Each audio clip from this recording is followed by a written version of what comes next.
বিসমিল্লাহির রহমানির রহিম। প্রিয় নেতৃবৃন্দ, সহকর্মীবৃন্দ, সকল শরণার্থীগণ, আসসালামু আলাইকুম। প্রতি বছর মে মাসের এই দিনটি আমাদের পরিবারে আসে এক বেদনা বিধুর স্মৃতি নিয়ে। এই দিনে শুধু আমাদের পরিবার নয়, বরং সমগ্র দেশই হয়ে উঠে পড়েছিল বেদনার্ত ও অভিভাবকহীন। আমাদের প্রিয় মাতৃভূমি বাংলাদেশের জন্মের সাথে জড়িয়ে থাকা এক অবিচ্ছেদ্য নাম শহীদ প্রেসিডেন্ট জিয়াউর রহমান, যে চট্টগ্রাম থেকে স্বাধীনতার ঘোষণা করে তিনি এ দেশের সাথে তার নাম অবিচ্ছেদ্য করেছিলেন।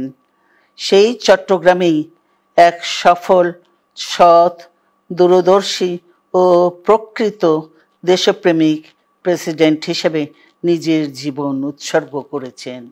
এদেশে গণতন্ত্র, স্বাধীনতা, সংবাদপত্র ও বিচার বিভাগের স্বাধীনতা, স্বনির্ভরতা ও উন্নয়ন এবং নিজস্ব জাতীয়তাবাদ সৃষ্টির অনন্য রূপকার শহীদ জিয়া, যে গণতন্ত্র প্রতিষ্ঠা আর সার্বভৌমত্ব রক্ষার লড়াইয়ে তিনি শাহাদাত বরণ করেছেন, সেই গণতন্ত্র নিরবচ্ছিন্ন যাত্রা আজও বাধাগ্রস্ত হচ্ছে প্রতি পদে পদে।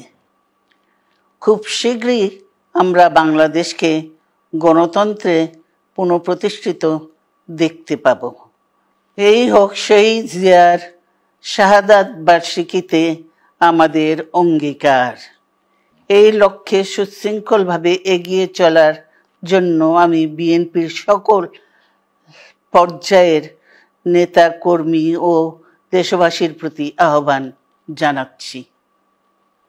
মনে রাখবেন, সবার জন্য গণতন্ত্র ও উন্নয়নের মাধ্যমে সকল সমস্যার সমাধানের যে রাজনীতি শহীদ জিয়া রেখে গেছেন, তা বাস্তবায়নের মাধ্যমে তার প্রতি শ্রদ্ধা জানাতে হবে। আমরা তার বিদায়ী আত্মার মাগফিরাত কামনা করছি। আল্লাহ হাফেজ। বাংলাদেশ জিন্দাবাদ।